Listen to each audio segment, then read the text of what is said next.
I am Dr. Garima Srivastava from Lal Bahadur Shastri College, Lucknow. Now, I am going to continue with the topic of international marketing. We have already discussed what is marketing orientation and marketing segmentation. Now, of course, orientation is dependent on the type of attitude the company is going to take up for its products in the domestic market of the international country. Similarly, we have already discussed about the segmentation or segmentation of the market. That means what kind of segment of the people or customer we are going to cater the product in that international market. Now, when we have already done this kind of a study, we have analyzed the market of the international country. Now, we go for the accurate planning of our product, so that we are able to launch the product in the international market. So, a marketing plan is a step by step approach wherein the analysis done on the basis of culture, economic and political situation prevailing in the target market or the country. That means, these three factors are the most important factors whenever we are going to analyze the market of the other country. Why?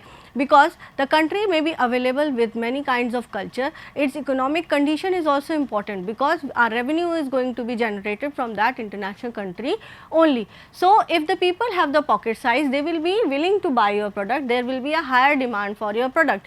But if there is lesser pocket size, or suppose GDP of that country is very low, so the people may not demand your product. So, you need to analyze the economic condition of that country. Similarly, political situations deal with different kinds of policies and rules that the country's government is going to imply when you enter in that country with your product. So, this is done for the purpose of preparing a marketing platform with detailed analysis of the choices and preferences of the customers in the target market. So, that is why it is helpful in marketing planning.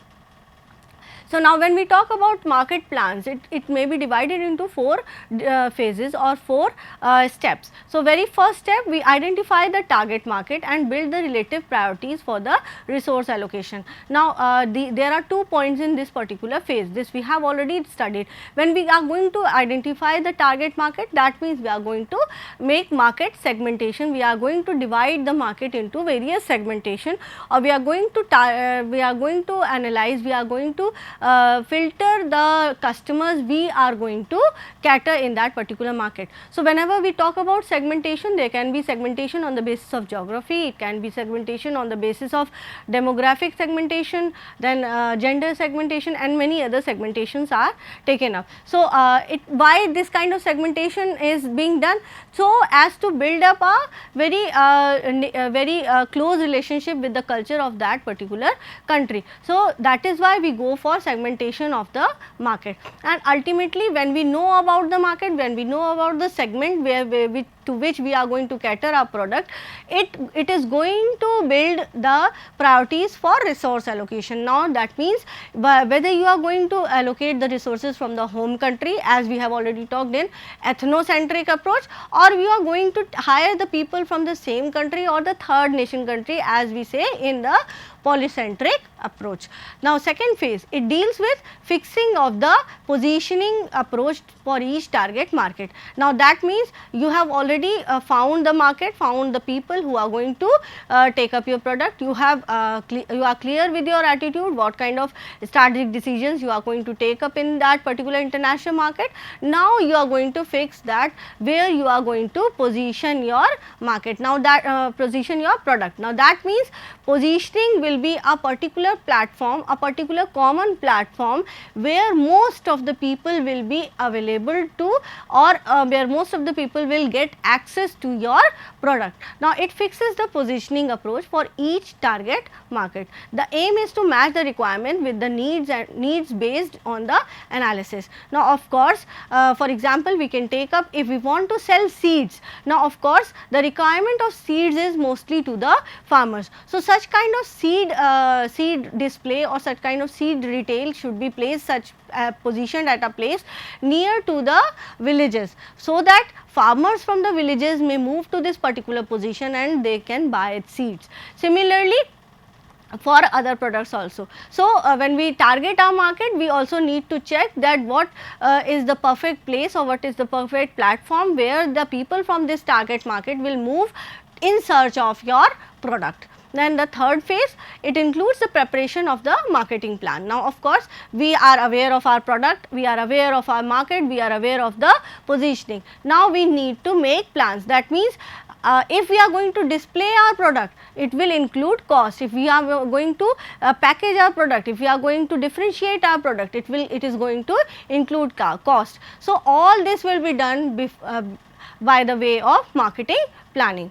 It consists of examining the situation. First of all, you need to check into the situation, you need to derive your objectives, why you are going to make the market plan. So, for those objectives, for those aims, you are going to make certain approaches or tactics, certain solutions. So, for those satisfy certain objectives, you will find out different alternatives which will serve that purpose. Like for example, if we are going to set up seed display nearby a village, so we need to check out that whether this kind of infrastructure is already available near a village, or you need to set up this particular infrastructure near the village. Now, of course, when you are going to set up or when you are going to take it on rent, it will include certain cost which will be included in the budgets, and this budget will be allocated only when it is available with the company. So, of course, for all these above steps, market orientation, market segmentation, positioning, actual launching of the product will include the marketing plan. Then the fourth phase, the plan is executed and managed. So, the plan you have, whatever plan you have made, you have certain alternatives, whatever you have made, you have to implement that best alternative which is suitable for the organization. Now, of course, when we come to certain alternatives against the objectives or fulfillment of the objectives, we evaluate each of the alternative which we have jotted down or which we have filtered. Now, when we are going to evaluate these alternatives, these are evaluated on the basis of time and cost. Now, of course, when we talk in terms of organization, time and cost should be less, so that the organization does not require a lot of time to implement those particular alternatives, or it does not include a large amount of money to implement those objectives. So, we need to check into a combination of alternative which will decrease the time taking process and decrease the total cost input of the organization. And then finally, you are the best alternative that you have chosen on the basis of time and quantity, you are going to implement it in the action program. Now, coming down to the fourth phase, the plan is executed and managed. Results are checked and strategies adjusted wherein required to improve results. Now, of course, when you have once you have implemented the plan, you need to check those plans also. Why we do so? Because every time we do not get 100% efficiency, there is always some kind of lagging. Now, where is this lagging? We need to evaluate this whole system. So, for this purpose, we check the results with whatever was being expected. That means, we have made a plan with an expected objective. Now, by implementing the plan, we have got certain objectives. So, there is a certain difference between desired outcomes and what were the actual outcomes. Now, this gap is needed to be studied in the fourth phase, then only you will go for improvement of the result. So, whenever this kind of thing happens, there is a gap between the desired and the achieved output, then you go again repeat the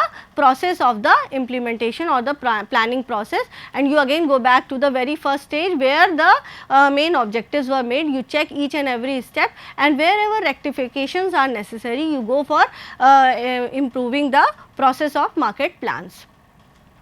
Now, once the market plan is prepared, you go for the positioning of the product. Now, positioning means whatever we have already decided, that particular common platform where the people will come and or where the people will have access to your product. Now, once this planning is done, once this budget has passed, you need to go to finalize that particular platform. International positioning is the positioning of a product or brand for international market. In either case, you need to find a common platform to position the product or brand that makes sense across all cultural norms. For example, if we take for example tea. Now, tea tastes like tea in every place you drink, but how it is prepared is the main difference. Now, that means how it is prepared in different countries, it is a main focus. As the brand or the product owner, you need to devise messages about your brand that will make sense to the consumer. For example, for some tea may be a refreshing agent, for some tea may be a soothing or healing agent for the throat or something else. Similarly, if we take tea in some other places, it may be a thing which reduces our fatigue. So, we need to devise a message along with our product. Now, this message can be different for different product, different consumers who are going to find this product. Now, if we come down to the international product life cycle, now positioning means how you are going to create that common platform where the people are going to access your product. Now, once the product reaches its display place, or once it reaches that common platform, its product life cycle starts.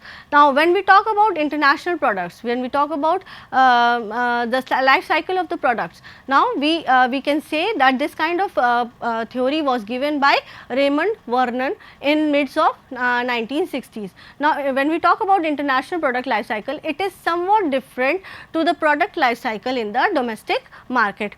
When we talk about domestic market, we have 4 stages, that is the introduction phase, growth phase, maturity phase and decline phase. These are the 4 phases when we talk about a product's life cycle in the domestic market. Now, of course, we have already studied this in the earlier classes. Now, what does stage 1 mean? Stage 1 means the introduction of the product in the market, in the domestic market. Now, introduction means the product comes into the market, less number of people are aware of the market, and there is lesser sales in the market. Now, once you have introduced that product, you need to increase more and more marketing strategy in the introduction phase. Why we go for more and more marketing strategy in the first stage?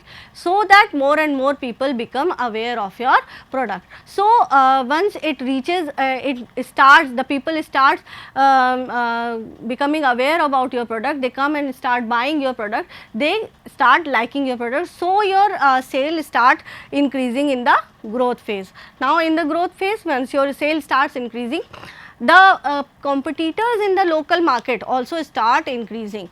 Now, that means the other people are eyeing your product, and they may be substituting your product, or they may be imitating your product in the market. Now, they will be also coming up with their own product, and maybe the product will be of lesser cost. Now, for that, after this growth phase, maturity phase comes. Why? Because now the market becomes saturated. All of the people in the market, all the customers in the market are now aware of your product, and they have bought your product at least once in their life. Now, some people may be repeating their buying pattern, but some may switch from your product to the other products, because other competitors are also available in the market. Now, in this maturity phase, your sales growth starts declining, because some of your customers from the customer base move on to the other products. Now, after this stage, the decline stage comes. That means the product is almost out of the market, and the people have already used your product, and the loyal customers will return to buy your product, while the rest of the customers will switch over to the other product. Now, here if the company at the maturity stage does not differentiate the product, or does not comes up with a different feature in the product, the customer will go and your product will go in the obsolescence, or it will be deleted from the market forever. For example, if we take up the mobile phones, a new kind of mobile phone comes into the market, the people are made aware through different marketing and advertisement campaigns. Some of the people start buying it, because they think those people will be, those customers will be those who are readily accepting the newer technology. Now, they will start buying it. So, the sale will be lesser at the introduction stage. Once the people start buying it and more customer come to know about your product, the sale will go on increasing in the growth stage. Now, similarly, at the growth stage, other competitors with same kind of feature in their mobile phone, they will be coming up in the market, and maybe their product is at a lesser price. So, at this moment some of your customers may switch over from your product to the competitor's product. That is why the sales in the maturity stage decreases. Now, at this moment, now if you do not come up with a product with a differentiated feature of your competitor, then the product, this particular handset will be out of the market. Like for example, we can have Nokia handsets. Most of the Nokia handsets which were once in most demand in the market are now obsolete or out of the market completely. Now, they need to come up with a very new technology with comparison to the competitor product in the market. So, this was the product life cycle in the domestic market. Now, we talk about the product life cycle in the international market. This product life cycle is basically based on the technology based products, because mostly the product life cycle is applied to technology based products, because technology is very much dynamic and it keeps on increasing, it keeps on changing with time and very fast. So, every product goes through this particular life cycle, every technological product. So, when we talk about international product life cycle, a country where the product is first launched is known as a innovator country. Now, we can take up an example over here like iPhone. Now, the country the US is the country where iPhone was first launched. So, it is the innovator of this particular technology.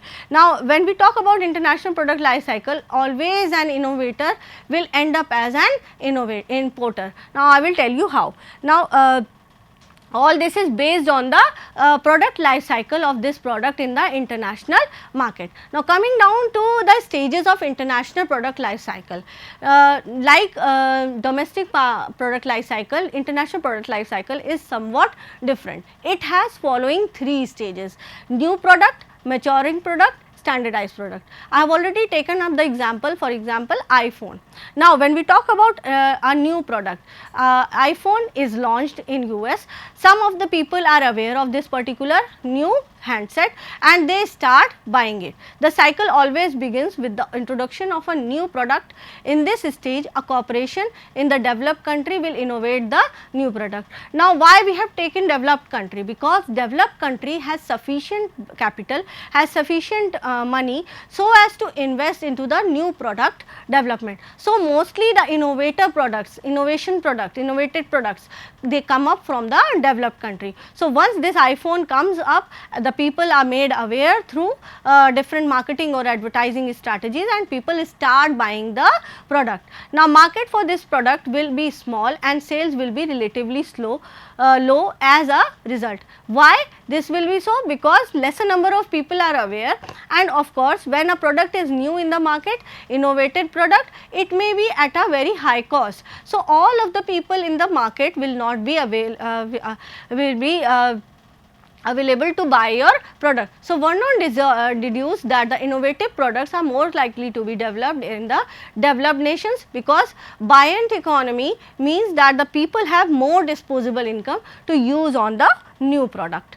Now, to offset the impact of low sales, corporations will keep the manufacturing of the product local. So, to meet out this low sales in the domestic market, what will iPhone do? It will keep the manufacturing to the local level. That means, it will keep on manufacturing the product in the same country, so that the process issues arise or need to modify the product in its infancy stage presents itself. Changes can be implemented without too much risk, without wasting time. So, whenever, because it is a new product, it may come up with certain issues in the domestic market. So, whenever these issues come up or there is a need to modify the product, you can make changes in the domestic manufacturing process itself, and it will include less cost as compared to when you are going to manufacture it into the other country.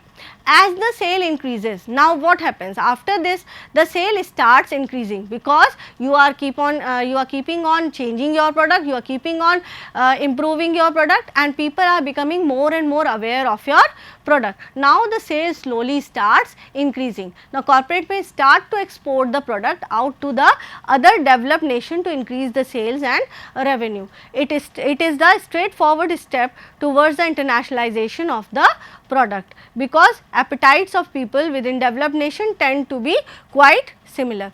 Now when more and more people become aware of your product, you can start your export process to the other developed nation. Now we will choose those developed nation only where the people have the same liking or the same pocket size, almost same pocket size to afford your product. Now here we can take up the ethnocentric approach which the company takes up.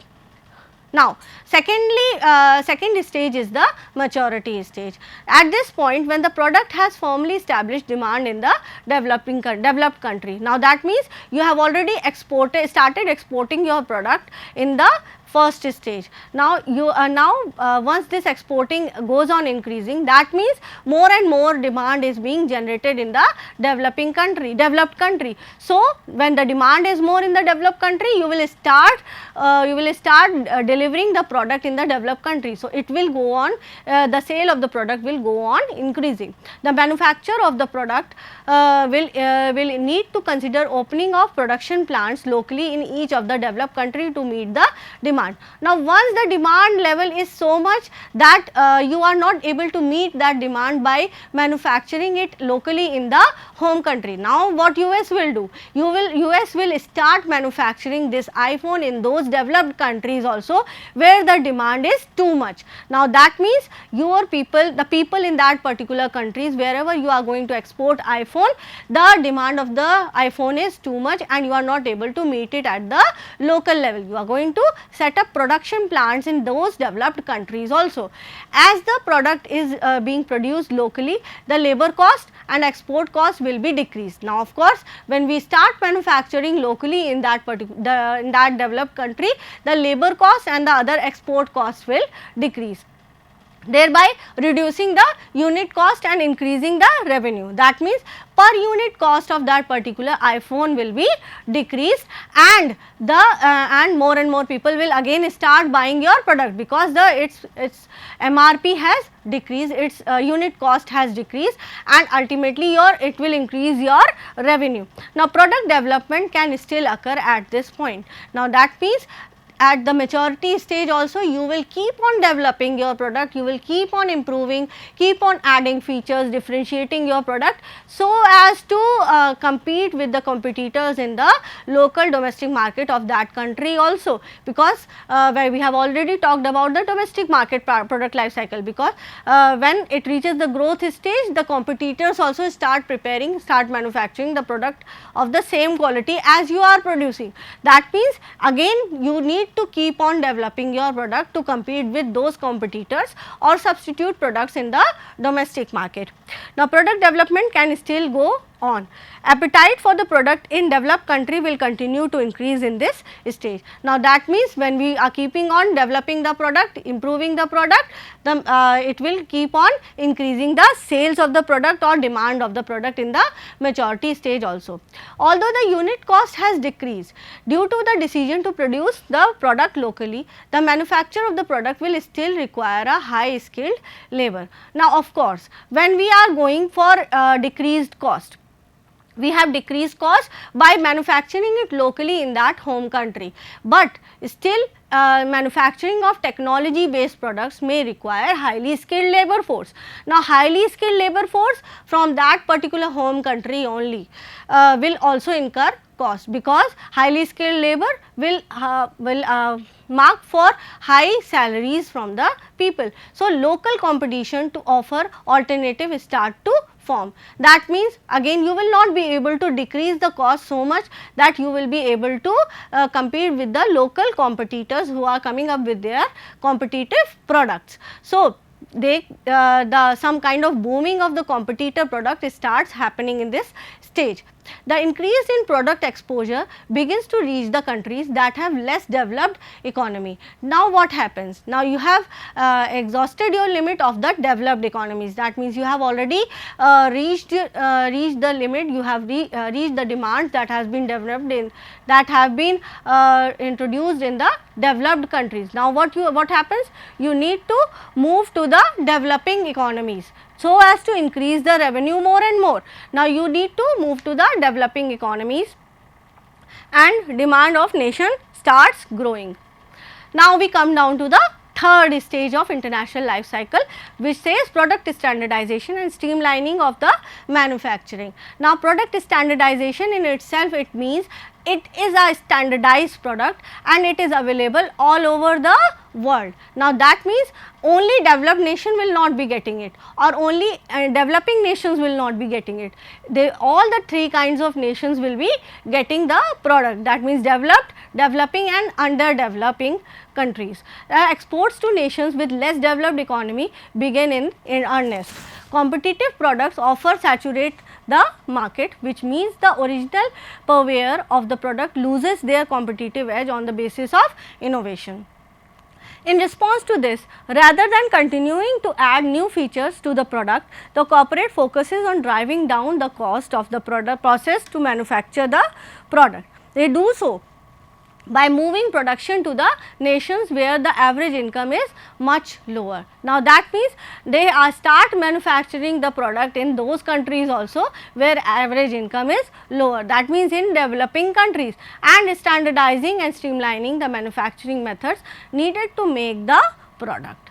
The local workforce in the lower income nation are then exposed to the technology. Now that means in developing country also the local workforce will also be exposed to the technology you are using. That means they will also be aware, they will also become aware of what technology you are using. Like for example, if iPhone starts its manufacturing over in India and takes up the workforce from India only, the people from India will start to know what technology is behind iPhone and why people are going for, why is there so much of demand of this particular handset, and the methods to make the product and competitor begin to rise. So of course once your technology is known to more and more people, your competition begins to rise in that developing economy also, as they did in developed economy. Now as competitors began to grow in developed economy, the competitors in the developing economy also begin to grow. So meanwhile the demand in the original nation where the product came from begins to decline. That means the original country where the product came from, or the innovator country, there the demand decreases and eventually dwindles as a new product grabs the attention of the people. So that means wherever it was started, the new products enter into that market, and the cycle of that particular product in that home country begins to decline. The market for the product is now completely saturated, and multinational corporations leaves the manufacture of the product in the low economy country and instead focuses its attention on new product developed as it bows gracefully out of the market. Now the market share is divided between predominantly foreign competitors and people in the original country who want the product at this point and will most likely buy an imported version. I am talking about imported version. That means now your exporter country has become an imported version of the product from a nation where the incomes are lower. Now it will start importing the spare parts to India, and India will take these spare parts and spare parts of this particular iPhone, and it will start manufacturing iPhone at the same level. Now that means it will stop manufacturing of iPhone in India, it will start selling the parts of iPhone in India. Now then the cycle begins again. Now you will again begin with a new product with the new cycle. Now here we have the product life cycle in the international country: new product, matured product and standardized product. So these three are the basic phases through which a product goes through when we talk about in the international market. So whenever there is an innovator in the developed country, first of all it becomes an exporter, but it always ends up as an importer. Thank you.